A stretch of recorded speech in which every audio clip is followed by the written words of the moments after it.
Hi guys, it's Megan here, the Faithful Fibromyalgia Warrior, also known as Healing Foods Coach, also known to some of you as just Megan. So today's topic, I just want to expand a little bit on it because there's a little short out and I put something on my blog on my website. Low carb versus keto versus carnivore. Now, for you guys who have been following me, watching me, supporting me, you know that I am absolutely pro carnivore. Meat and eggs all the way, and butter. Okay? Absolutely. Because that is what has healed me. However, I don't want anyone thinking that I'm anti keto or anti low carb. Both of these ways of eating can be very healing and very helpful. It all depends on where we're starting from health wise. For example, if you're a young person and you go to the gym regularly, like, maybe every day or every other day, or maybe you're training for a marathon or some sort of running competition, or you have a very physical job, like, you help paint houses or you're in construction. Okay. Well, in this case, you probably have a pretty decent metabolism. Not necessarily, but you probably have a pretty decent metabolism. And as long as you do not have any intolerances, then low carb or keto is probably more than enough to help you improve your health. Okay. First of all, for anybody who doesn't know, what does that look like? All right. So for a low carb, therapeutic low carb diet, you're looking at keeping your total daily carbohydrate intake to between 50 and 100 grams per day. Now, again, if you're burning up lots of calories, if you're using a lot of energy throughout your day, you can probably consume a bit more than that. I always would suggest to people start with the lower ends and see how you feel, see how you get on. And obviously, the reason for any of these dietary approaches is because we want to keep our blood glucose levels lower and our insulin levels lower because that allows the body to then access any stored glucose or body fat and burn that for fuel, right? But as long as the insulin levels remain higher, our body, that's a signal. It's a hormone that signals the brain store. In other words, store excess fat, and excess glucose becomes converted into fat and stored as well. Okay, in order to burn that stuff, insulin has to be much lower. So that's why we look at lowering our carbohydrate intake. Does that mean you can eat any source of carbohydrates? Obviously not. I'm not talking about donuts and, a piece of cake or the bun with a burger. Not talking about processed stuff.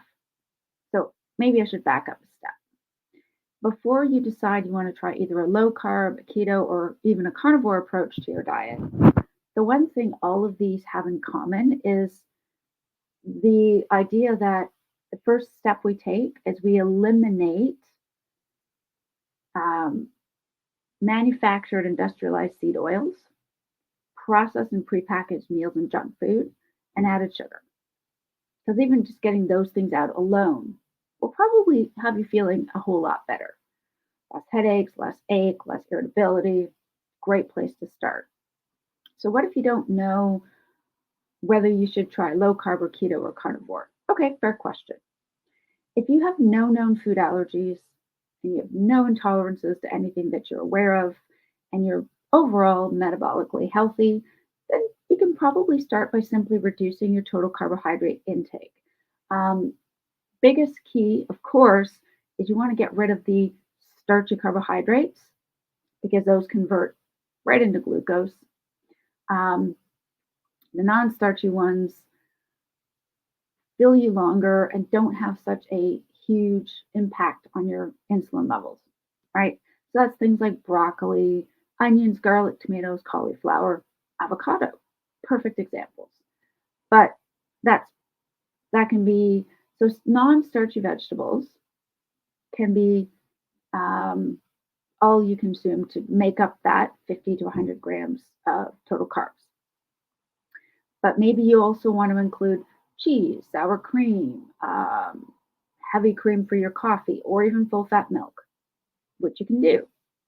However, keep in mind, if you didn't know, all dairy products except for butter do contain carbohydrates because milk contains naturally occurring carbohydrates in it as well. So that's something to keep in mind. Okay. So when we're talking total carbohydrates, you'll have to figure out how many carbohydrates you're consuming. If you consume dairy, how many you're consuming from your dairy, as well as whatever you might be consuming from your non-starchy vegetables. They will still have carbohydrates, but simply not as many of them. Okay.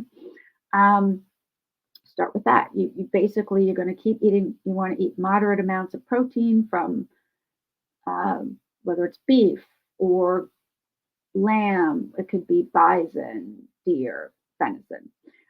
It could be from goat, all sorts of poultry, whether it's chicken or duck or pheasant, whether you want to enjoy fish or seafood, and eggs. Those are all, when I say meat, that's just so you know, that's what I'm talking about. Okay. Whatever of those things you enjoy and you want to eat, go for it. Came from an animal, some kind. That's what I'm referring to. Okay. If you want to eat, you don't have to suddenly triple the amount of protein you take in. In fact, if you overeat protein, that can in fact also cause an insulin spike. All right. So you want to keep moderate amounts of protein. Probably you're probably going to end up increasing your sources of saturated fats. Again, whether it's from fatty fish, whether it's from butter or beef or whatever. Yeah. But the focus primarily with the low carb is simply reducing the carbohydrate intake and making sure those sources come from uh, limited amounts of dairy and non-starchy vegetables if you tolerate them and if you don't have any sort of histamine reaction. Now, what is keto then? Well, keto is very similar to low carb. However, you lower the carbohydrate intake even further. So, this is definitely one where the focus is on increasing your intake of saturated fats, maintaining moderate protein intake, and also limiting your carbohydrates to 20 grams total per day for therapeutic effects. Why is that? Like, why would you increase your saturated fats? Well, when you remove the carbohydrates, you need something else that can be a source of fuel. That comes from dietary saturated fats. That can be things from, like I say, avocado, chicken with the skin on, steak with the marbling with the fat, so like a nice ribeye. That could be pork chops with the trim on, could be chicken legs, chicken drumsticks,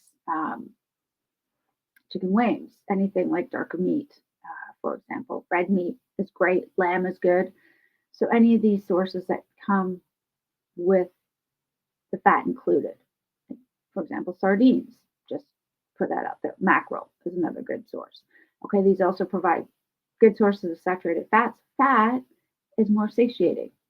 So as you remove the carbohydrates, you don't necessarily want to increase your protein intake, but you're going to find you're eating less of the other things. So how do you keep feeling satisfied? You increase your saturated fat intake. Okay. Now, again, with keto, 20 total grams of carbohydrates, which can include limited amounts of full fat dairy, and a couple of cups of non-starchy vegetables, if you like them, if you tolerate them, and if you don't have a histamine response. Perfect. So then, why carnivore? Well, because a lot of us cannot tolerate dairy. We are lactose intolerant or we have an allergy. We also have multiple food sensitivities or allergies to cereals, grains, nuts, seeds, or we have gut issues like IBS, ulcerative colitis, and we simply cannot break down or make use of plant materials. That was me. I loved my dairy. I loved my fruits and vegetables. Now, fruits make sense because they're sweet, okay?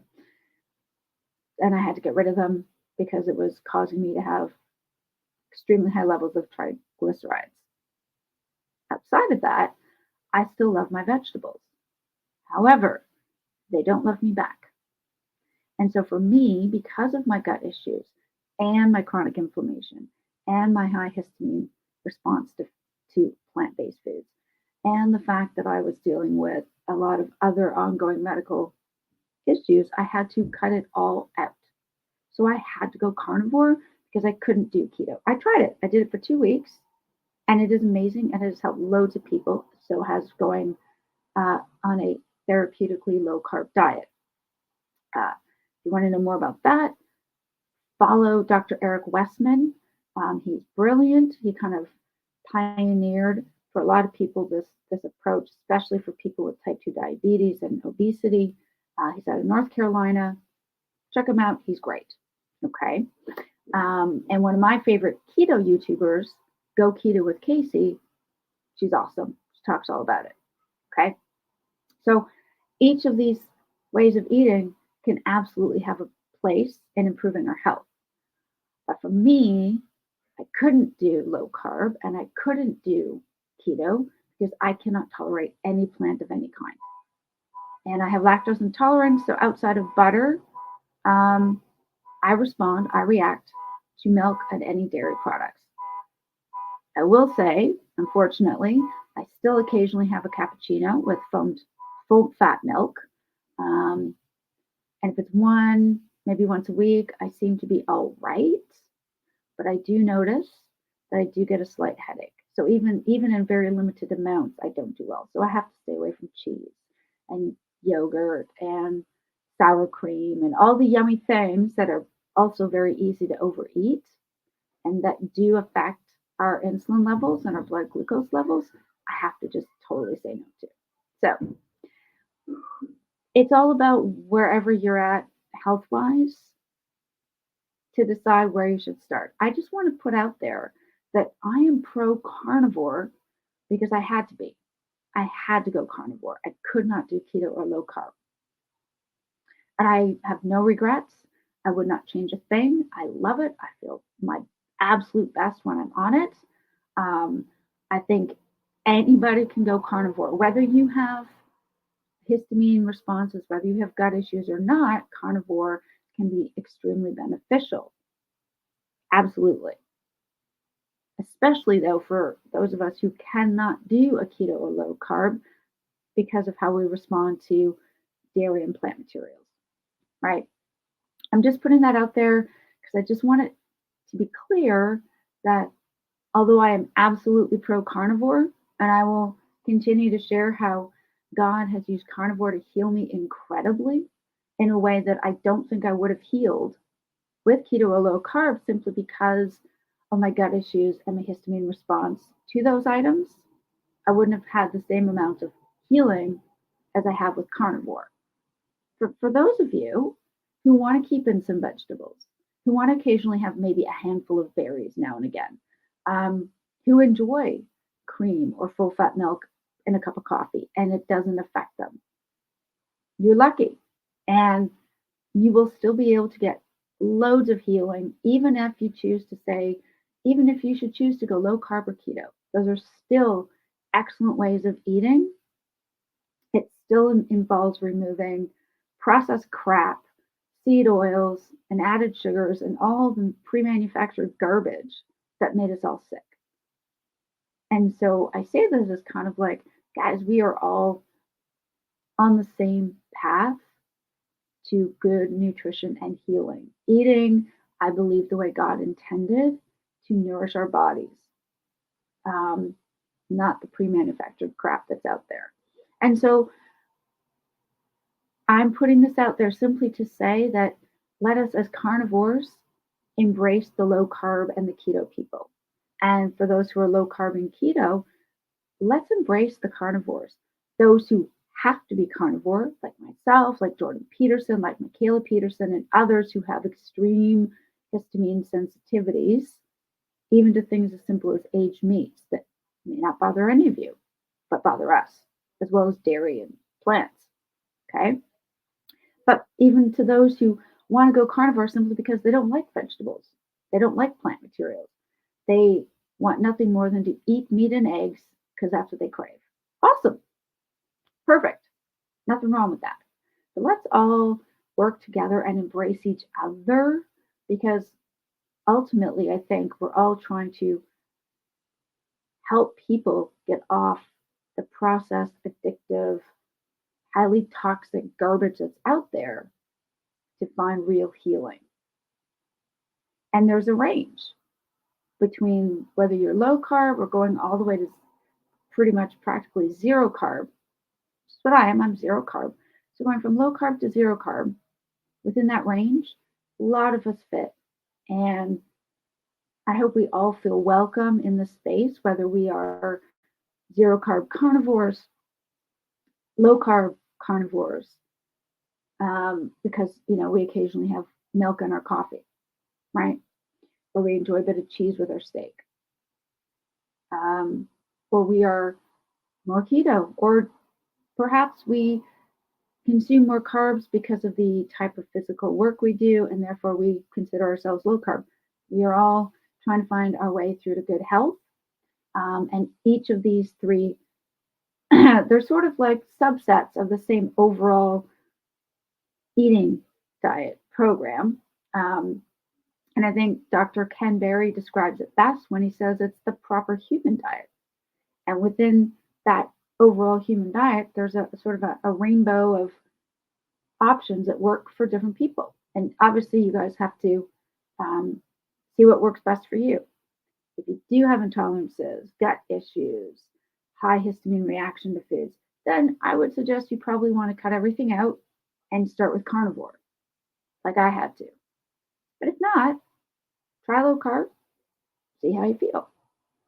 Maybe maybe for a month, reduce your carbs down to 20 grams or less, like a keto person would. See if you feel any better. See if you feel the same.